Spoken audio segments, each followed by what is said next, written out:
Hi everybody, welcome back to Family Reading Nights. It is Miss Kelly. We are going to continue our story, The Witches.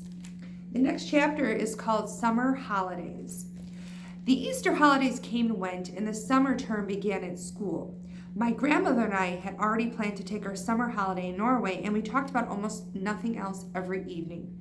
She had booked a cabin for each of us on the boat from Newcastle to Oslo at the earliest possible moment after my school broke up, and from Oslo, she was going to take me to a place she knew down on the southeast coast near Arendal, where she had spent her own summer holidays as a child nearly 8 years ago. All day long, she said, my brother and I were out in the rowboat. The whole coast is dotted with tiny islands and there's nobody on them. We used to explore them and dive into the sea off the lovely smooth granite rocks, and sometimes on the way out we would drop the anchor and fish for cod and whiting. And if we caught anything, we would build a fire on an island and fry the fish in a pan for our lunch. There is no finer fish in the world than absolutely fresh cod. What did you use for bait, Grandmama, when you went fishing? Mussels. Everyone uses mussels for bait in Norway. And if we didn't catch any fish, we would boil the mussels in a saucepan and eat those. Were they good? Delicious, she said. Cook them in seawater and they are tender and salty. Well, what else did you do, Grandmama? We used to row out and wave to the shrimp boats on their way home, and they would stop and give us a handful of shrimps each. The shrimps were still warm from having been just cooked, and we would sit in the rowboat peeling them and gobbling them up. The head was the best part. The head? I said. You squeeze the head between your teeth and suck out the inside. It's marvelous. You and I will do all those things this summer, my darling, she said. Grandmama, I can't wait. I simply can't wait to go. Nor can I, she said. When there were only 3 weeks of the summer term left, an awful thing happened. My grandmother got pneumonia. She became very ill, and a trained nurse moved into the house to look after her. The doctor explained to me that pneumonia is not normally a dangerous illness nowadays because of penicillin, but when a person is very old, as my grandmother was, then it is extremely dangerous indeed. He said we didn't even have to dare to move her to the hospital in her condition, so she stayed in her bedroom, and I hung out about outside the door while the oxygen cylinders and all sorts of other frightening things were taken into her. Can I go in and see? I asked. No, dear, the nurse said, not at the moment. The fat, jolly lady called Mrs. Spring, who used to come and clean our house every day, also moved in and slept in the house. Mrs. Spring looked after me and cooked my meals. I liked her very much, but she wasn't a patch on my grandmother for telling stories. One evening, about 10 days later, the doctor came downstairs and said to me, you can come in and see her now, but only for a short time. She's been asking for you. I flew up the stairs and burst into my grandmother's room and threw myself into her arms. Hey there! Be careful with her. Will you be all right now, Grandmama? The worst is over. I'll soon be up again. Will she? I said to the nurse. Oh, yes. She told us she simply had to get better because she had to look after you. I gave her another hug.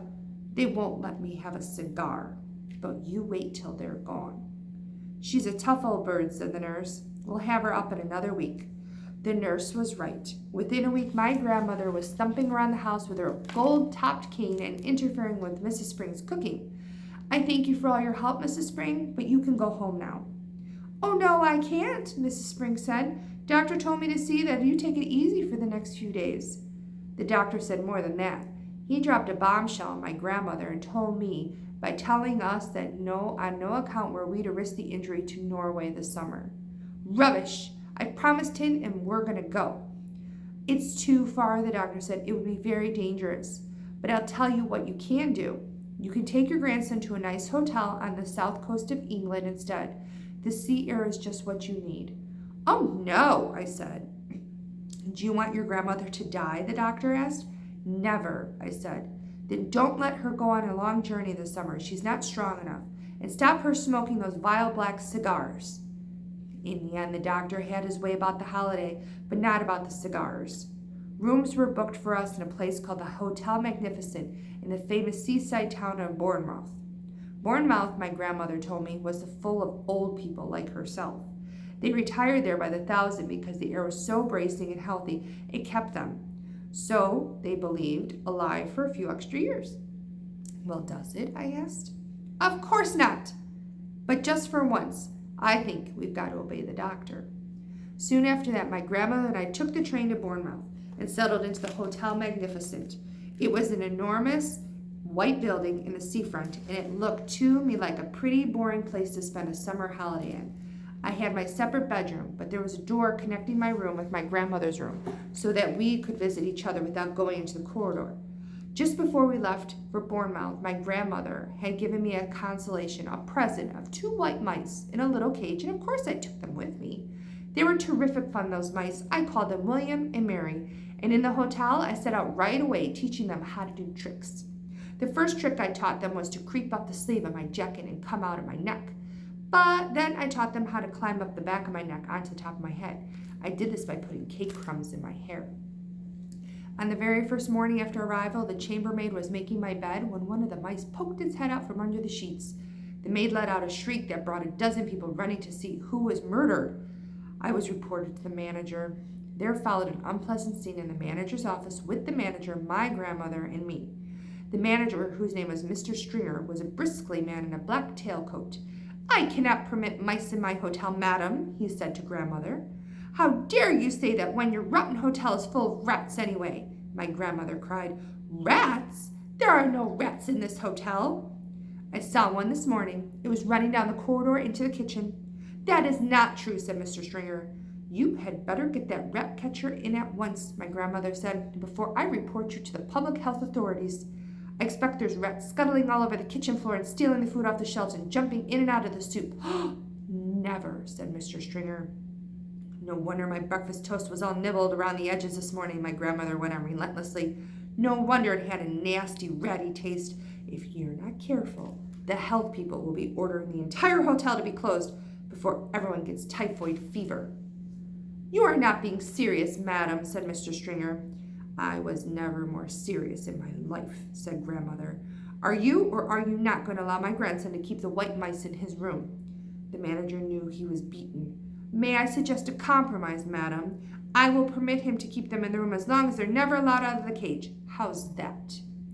That will suit us very well, my grandmother said, and she stood up and marched out of the room with me behind her. There is no way you can train mice inside a cage, yet I dared not let them out because the chambermaid was spying on me all the time. She had a key to my door, and she kept bustling in at all hours, trying to catch me with the mice out of the cage. She told me that the first mouse to break the rules would be drowned in a bucket of water. I decided to seek a safer place where I could carry on with my training. There must be surely an empty room in this enormous hotel. I put one mouse in each trouser pocket and wandered downstairs to search for a secret spot. The ground floor of the hotel was a maze of public rooms, all of them named in gold letters on the door. I wandered through the lounge and the smoking room and the card room and the reading room and the drawing room. None of them were empty. I went into a long, wide corridor, and at the end of it, I came to the ballroom. There were double doors leading into it, and in front of the doors, there was a large notice board on a stand. The board said, RSPCC meeting, strictly private. This room is reserved for the annual meeting of the Royal Society for the Prevention of Cruelty to Children. The double doors into the room were open, and I looked in. It was a huge room. There were rows and rows of chairs, all facing a platform. The chairs were painted gold, and they had little red cushions on the seats. But there was not a soul in sight. I sidled cautiously into the room. What a lovely, secret, silent place it was. The meeting of the Royal Society for the Prevention of Cruelty to Children must have taken place early in the day, and now they'd all go home. Even if they did suddenly come pouring in, they would be probably wonderful kind of people who would look without a favor upon a mouse trainer going into about his business. At the back of the room, there was a large folding screen with Chinese dragons painted on it. So I decided, just to be on the safe side, to go behind the screen and do my training there. I was a bit frightened of the prevention of cruelty to children people, but there's always a chance that Mr. Stringer, the manager, might pop his head around the door. If he did, and if he saw the mice, the poor things would be in the hall porter's bucket of water before I could shout, "Stop!" I tiptoed to the back of the room and settled myself on the thick green carpet behind the screen. What a splendid place this was, ideal for mouse training. I took William and Mary out of my trouser pockets. They sat beside me on the carpet, quite well behaved. The trick I was going to teach them today was tightrope walking. It is not at all difficult to train an intelligent mouse to be an expert tightrope walker, provided you only know exactly how to go about it. First, you must take a piece of string. I had that, and then you must have some good cake. A fine currant cake is the favorite food of a white mouse. They are dotty about it. I had brought with me a rock cake, which I had pocketed while having tea with Grandmama the day before. Now here's what you do.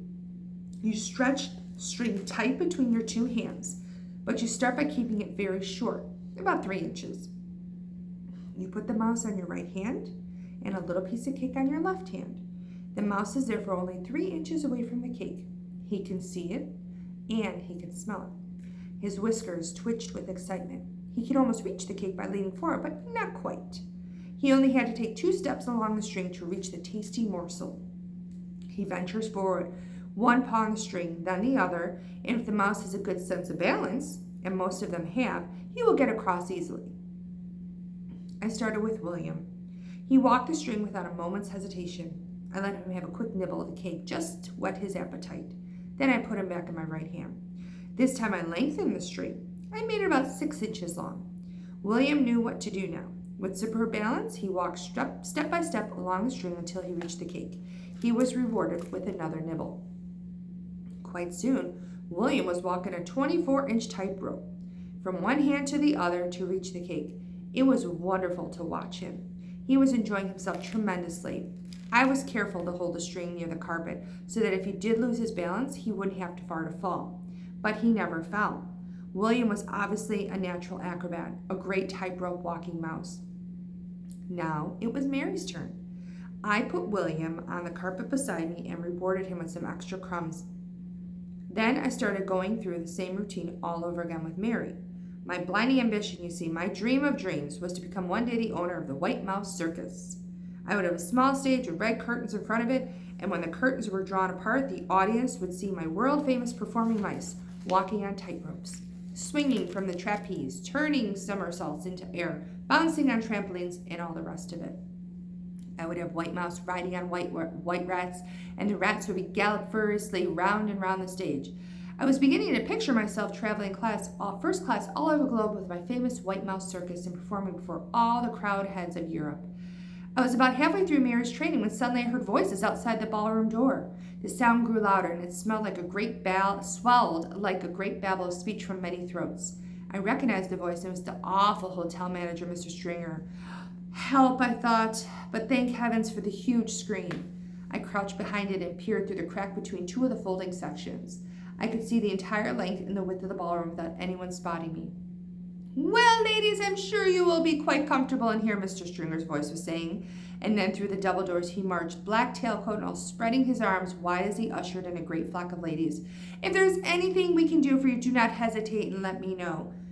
Tea will be served for all of you on the Sunshine Terrace after you concluded your meeting. With that, he bowed and scraped himself out of the room as the vast herd of the ladies of the Royal Society for the Prevention of Cruelty to Children came streaming in. They wore pretty clothes, and all of them had hats on their heads. We're going to stop here, and we'll continue in the next video.